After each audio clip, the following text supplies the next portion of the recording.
হতাশ হওয়ার কিচ্ছু নাই। হতাশা মনে রাখবো, হতাশা হচ্ছে শয়তানের একটা ধাক্কা। শয়তান চায় যে আমরা হতাশ থাকি সারাক্ষণ, হতাশ থেকে ওইটা নিয়ে পড়ে থাকি, নতুন কোনো কাজ না করি। তো যখনই মাথার মধ্যে আসবে যে ইস আগে কি করলাম, রিগ্রেট আসতেছে, হতাশা কাজ করতেছে, তখন আগের জিনিস থেকে লার্ন করার চেষ্টা করবে, শেখার চেষ্টা করবে যে না, আগে যে ভুলগুলা করছি ভুলগুলো আর করা যাবে না, সামনেরটাই ফোকাস করো, এই ভুলগুলো আর করবো না, এইটুকু চ্যালেঞ্জ নাও, এইটুকু টার্গেট নাও।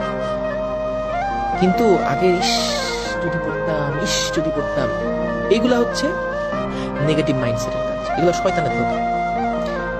এই হতাশা যখনই আসবে তখন মনে করবে যে এই যে শয়তান জিতে যাচ্ছে। ফোকাস করো, পড়াশোনায় ফোকাস করো, অ্যাকশন, এখনকার অ্যাকশন কি হবে, প্রেজেন্টে কি করবে, এখন কি করবা, এটাই তোমার ভবিষ্যৎ। অতীতে কি করছো সেটা এখনকার ভবিষ্যৎ, আর এখন যেটা করতেছো এটা সামনের দিনের ভবিষ্যৎ।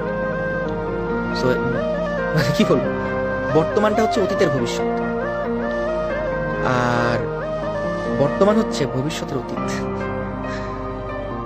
তো বুঝে শুনে কাজ করো, এখন যেটা করবা সেটাই সামনে কাজে লাগবে। আগে কি করে আসছো এটা কিন্তু এখন কোনো কাজে লাগছে। সো যেটাই হোক ভাইয়া, সময় নষ্ট করা যাবে না। তুমি রুটিনটা এমন ভাবে করো যে না, আমার কোনো টাইম লস হচ্ছে। সো টাইম লস যাতে করে না হয় এইটা ইয়ার